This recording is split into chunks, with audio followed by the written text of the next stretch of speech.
With markets having a tough week, apocalyptic headlines everywhere, alerts on our phones from Bloomberg about stocks plunging, I thought it would be a great time to put some of these headlines in context, but more importantly, help you understand the questions that you want to make sure to ask yourself at emotional times like these. Markets are dropping. I'm getting notifications on my phone, as I'm sure you are, of the point drops in the Dow. What does it all mean? I'm going to address this in two quick parts. I'm going to try to keep it, as I just told Matt, punchy here. If you've got more questions, reach out. So I'm going to talk to my bears, and then I'm going to talk to my bulls. I get accused of being both. It helps me let me know I guess I'm in the right spot. To my bears who always think I'm too optimistic, let me give you some more optimism. This week's scary headlines, really there are two of them. One is the ISM data that fell below contraction. You're seeing the headlines. US joins the global economy, slowing down, worst data point since 2008. It all immediately has those very intentional emotional triggers to 2008.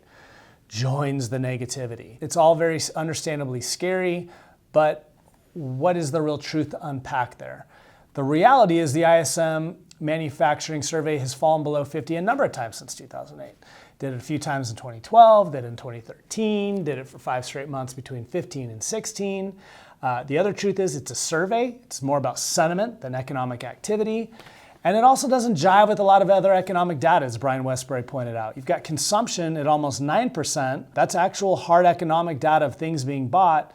And yet you have this ISM data point saying that nothing's being made. That doesn't quite mix.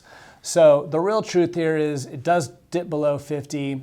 As I said, it has a number of times during this economic recovery. And the economy has continued to grow. And the market has continued to trudge higher over time.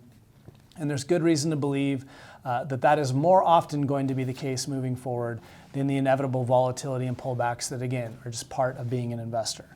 The second thing you're hearing about is how we've had a scary start to October, and that's very true. And again, they like to heighten that by saying it's only happened a few times. It's never been this bad since 2008.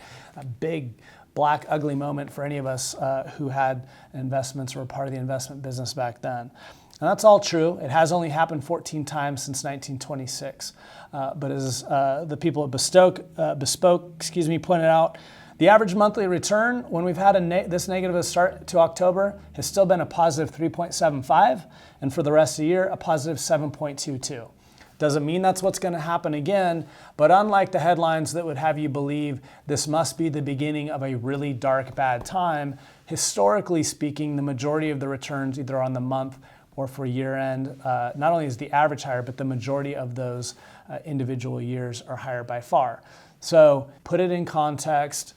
There is reason for hope. I know for some of you bears, it's not what you wanted to hear, but it's true. For my bulls out there, what's scaring me? What's scaring me is that so many of you are still trying to chase markets, chase performance. And what I'd have you do at a time like this is ask yourself a few questions. Are your emotions in check today? Is today filled with a bunch of regrets for not having sold something? Is today filled with a bunch of questions around how this might impact your time frame around retirement or your drawdowns of your retirement funds? What would happen if this was another 2000 and 2009 where the S&P saw a total negative return of 10%? Are you prepared for that?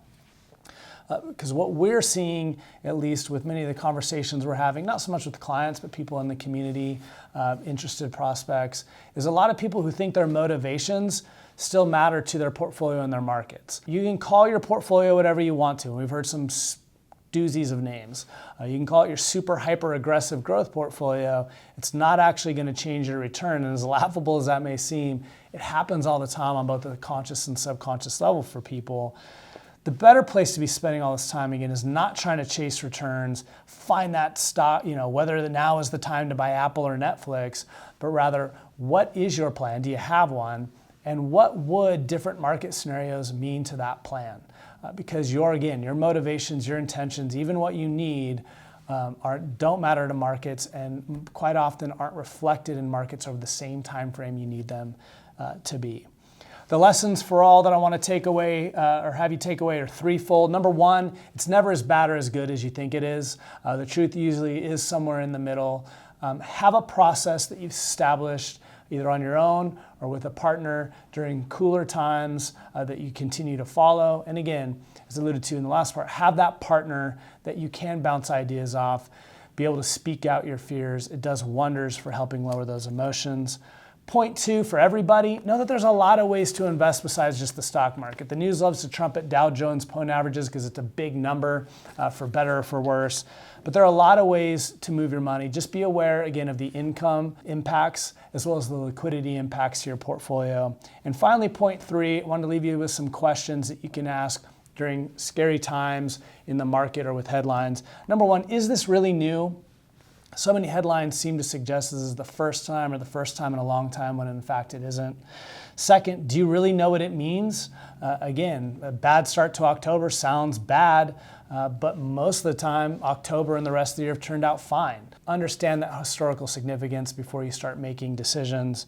And finally, and most importantly, know how whatever it might mean is going to impact your plan, your story, your goals. With that, we're here, we're watching, and we thank so many of you for the right to be your partner. Take care.